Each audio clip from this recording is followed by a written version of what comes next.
안녕 축청 여러분. 오늘 컨텐츠의 주제는 드디어 처음 K리그로 입문하게 된 우리 박지성 이사장님과 관련된 이야기를 준비해봤습니다.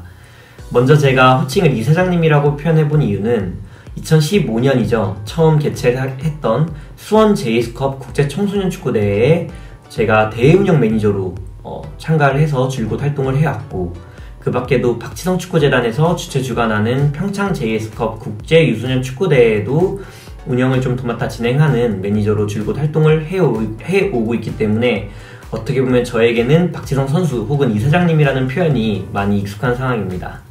이 이야기를 서두에 하게 된 이유는 대회 현장에서 각종 기자회견이나 각종 매체와 인터뷰를 하는 장면을 아무래도 좀 접할 기회가 많았는데, 그때마다 우리 박지성 이사장님이 한결같이 이야기했던 내용이 좀 감동이라고 해야 되나? 항상 일관성 있게 했던 이야기들이 있기 때문입니다. 이 이야기를 많은 축구팬들께 알려드리고 싶어서 이렇게 영상을 찍게 됐는데, 그 이야기가 무엇이냐? 한국 축구 발전을 위해서는 유소년의 발전이 중요하고 그 유소년 발전을 위해서 항상 힘을 쓰겠다라는 이야기입니다. 그래서 제가 옆에 이미지를 같이 준비해봤는데 아무래도 이사장님이라는 표현보다는 지금부터 선수라고 표현을 하면서 한번 설명을 해보겠습니다. 한국 축구의 영원한 캡틴 우리 박지성 선수는 일본에서 교토 퍼플컵 참가를 시작으로 아인토벤, 그리고 맨체스터 유나이티드, QPR, 다시 친정팀 아인토벤 복귀 하면서 은퇴를 했죠. 국가대표로는 2000년부터 2011년 은퇴를 하기까지 월드컵은 당연하고 아시안컵, 컨페더레이션스컵, 올림픽까지 두루두루 모든 대회에서 활약을 하면서 캡틴팍으로 활동을 했습니다. 사실 이 주요 경력도 중요하지만 제가 언급을 하고 싶은 내용은 지금부터 은퇴 후 행보입니다. 은퇴 후 행보를 보시면 은퇴 전에는 은퇴 준비를 하면서겠죠. 아마 2010년 박지성 축구센터를 준공했고 그 이듬해 박지성 축구재단의 이제 이사장으로 취임을 했습니다.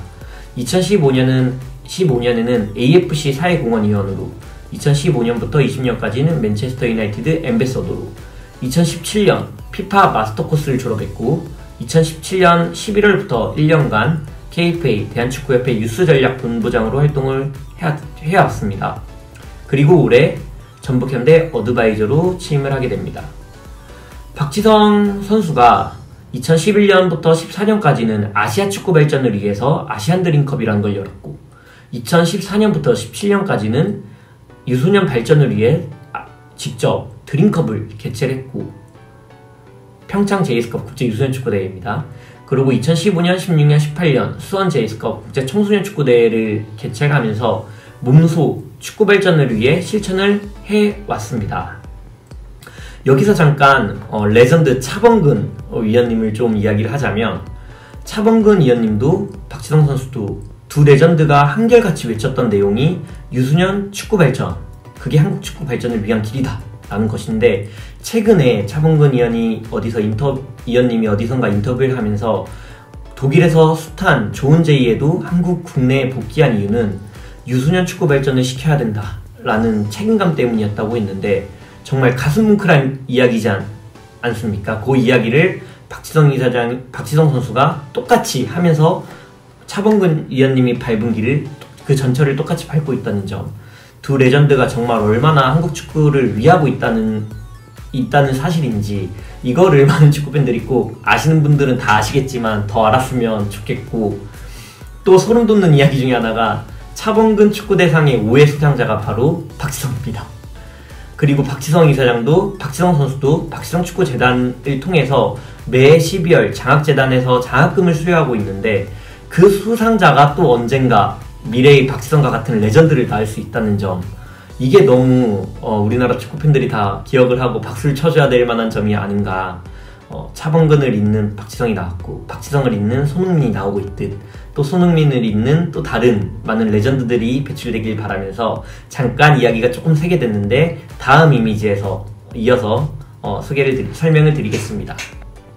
앞서 2010년 박지성 축구센터가 준공이 되었다는 사실을 알려드렸는데, 이때 JSFC, 즉 박지성 축구클럽이 출범을 하게 됩니다. 여기서 조금 또 알려드리고 싶은 사실이 있다면, 박지성 선수가 협회보다 얼마나 더 앞서 나가서 유소년 축구 발전을 위한 성관을 그렸는지에 대한 이야기입니다. 유럽 유소년 육성령에 맞춰서 그 시스템을 일찌감치 도입하면서 박지성 축구클럽은 성적 지향적인 축구가 아닌 기술 발전 그리고 아이들이 즐길 수 있는 분위기를 만들어줬습니다. 축구 지도자가 어떻게 보면 아이들을 가르치고 성적을 내기 위한 윽박지르고 그런 관행, 꾸짖음에 대한 관행보다는 가이드형, 축구를 하는 방법을 알려주는 안내형으로 지도를 하면서 함께 아이들의 잠재력을 끌어내고 성적보다는 축구 발전을, 그게 나중에 성장을 위한 길이다 라는 모토로 줄곧 지금까지 축구를 해오고 있다고 합니다. 특히 제가 가장 전해 들은 이야기 중에 흥미로웠던 점은 우리나라 유소년 축구 시스템이 8인제로 2018년 도입을 하게 됐는데 박지성 축구클럽은 그보다 일찍 스몰 사이드 게임을 시작했기 때문에 성적이 좋은 팀이 아니었다고 합니다. 하지만 8인제가 도입된 이후에 다른 팀들은 그 도입된 시스템에 맞춰서 혼란스럽고 막 다시 한번 발전을 시작해야 되는 시점이었는데 이미 박지성 축구클럽은 7, 8년 동안 쌓아왔기 때문에 아이들이 너무 그 축구에 적합했던 거죠. 그러다 보니 도입된 후에 오히려 성적도 더 잘 나고 그렇게 해서 이제 미래를 본 축구를 시작했던 게 박지성 축구클럽이 아니었나. 제가 네모박스를 크게 쳐놨는데 어떻게 보면 체계적이고 과학적인 방법을 통해서 JSFC는 즉흥과 관행을 용납하지 않고 박지성 선수가 어디선가 말했던 때리고 꾸짖는 문화는 없어져야 된다. 그거를 빠르게 도입했던 축구팀이다 라고 볼 수 있겠습니다. 그래 이제 다음 이미지를 보자면 박지성 선수가 얼마나 한국 축구 발전을 위해서 은퇴한 후에도 어떤 그림을 그리고 있었느냐에 대한 거를 꼭 알려드리고 싶었는데 각종 매체와의 인터뷰에서 직접 했던 이야기들을 제가 옮겨봤습니다. 2010년 센터 준공식에서 어린이들이 축구를 즐기는 방법을 알려줘 성장을 돕겠다. 2012년 박지성이 유소년 축구를 지원하는 이유는 유소년 축구 발전이 한국 축구의 발전을 위한 길이다 라고 언급을 했고요. 2014년과 15년에는 유소년들이 꿈을 키워 성장을 할 수 있는 그런 무대를 만들어주고 성장을 돕겠다 라고 드림컵과 제이스컵을 하면서 이야기를 한 바 있습니다. 2017년에는 유스 전력 본부장으로 취임을 하면서 유럽의 유소년 시스템 한국과 잘 접목시켜 발전을 시켜나가야 된다 라는 이야기를 한 바 있고 2019년에는 유소년의 발전을 통해 장기적인 관점을 두고 한마디로 지금 막 바꾸려고 하는 것보다 환경 개선을 통해서 점진적으로 발전을 시켜 장기적인 관점에서 유소년 축구 발전을 보아야 된다. 그리고 최근에 있었던 전북현대 기자회견에서 다양한 이야기를 했지만 그 무엇보다 유소년에 대한 중요성을 수차례 언급한 바 있습니다. 이건 다음 페이지에서 추가적으로 언급을 드리겠지만 이 이야기를 통해 제가 다시 한번 하고 싶은 이야기는 앞서 언급드렸던 이야기처럼 박지성 선수가 은퇴 후에도 한국 축구 발전을 위해서 얼마나 많은 역할을 하고 있고 얼마나 많은 공헌을 하기에 힘써왔는지, 왜 행정 공부를 해왔고 맨체스터 유나이티드 그리고 아약스를 건너가면서 유소년이 아니라 얼마나 많은 발전을 위해 힘써왔는지를 모두가 알았으면 하는 바람에서 이렇게 이야기를 드리게 되었습니다.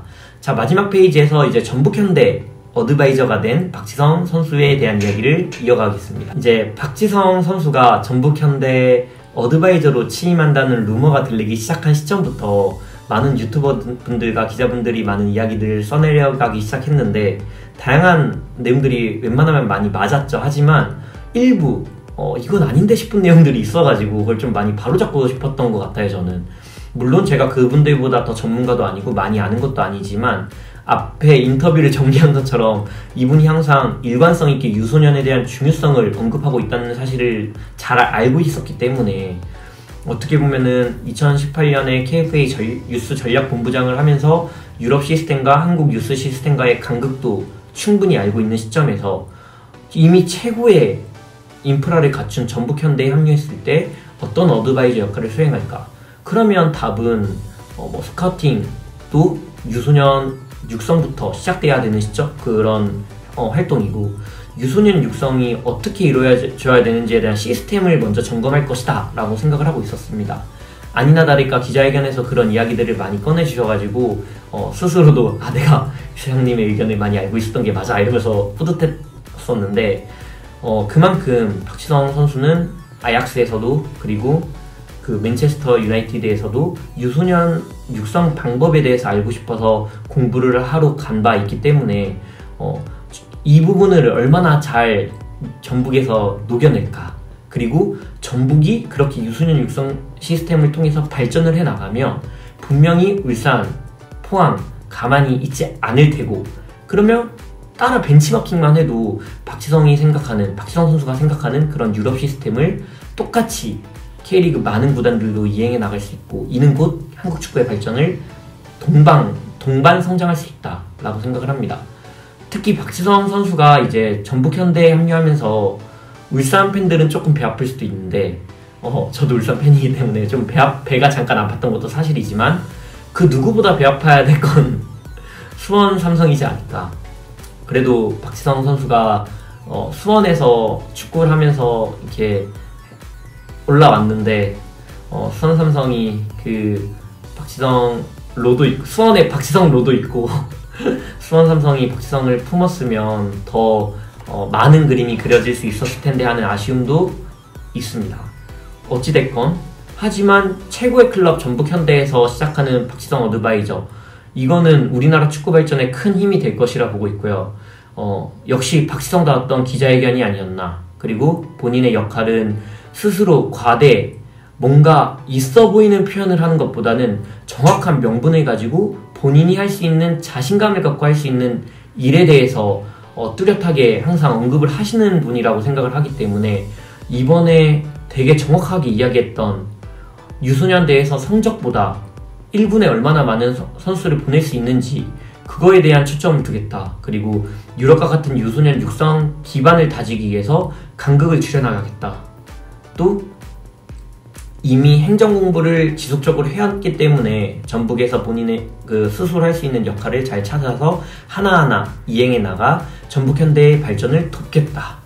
정말 멋진 말이라고 생각을 하고 있고, 진짜 스스로도 항상 축구 쪽에서 일을 하게 되면서부터 박지성 선수를 한번 보는 게 내 꿈이다. 그러면 축구판을 내 꿈을 이룬 거나 다름없다라고 생각을 해왔던 사람으로서 너무 멋지게 생각을 하고, 언젠가 또 박지성 선수 밑에서 일할 수 있는 기회도 한번 꼭 왔으면 좋겠다라는 생각을 하면서 이렇게 제 개인 일기장이 되어버린 마무리인 것 같은데, 그렇게 이 이야기를 마쳐보도록 하겠습니다. 결국은 전북행을 확정지은 해버지 박지성의 은퇴의 행보에 대해서 많은 분들이 알고 있었다면 다행이고, 모르셨다면 이 영상을 통해서 더 많이 알게 된 계기가 되었으면 좋겠습니다. 우리나라 축구 레전드 박지성 이사장님, 박지성 선수의 앞으로의 행보에도 항상 꽃길만 가득하기를 바라면서 영상을 마무리하겠습니다. 그럼 안녕.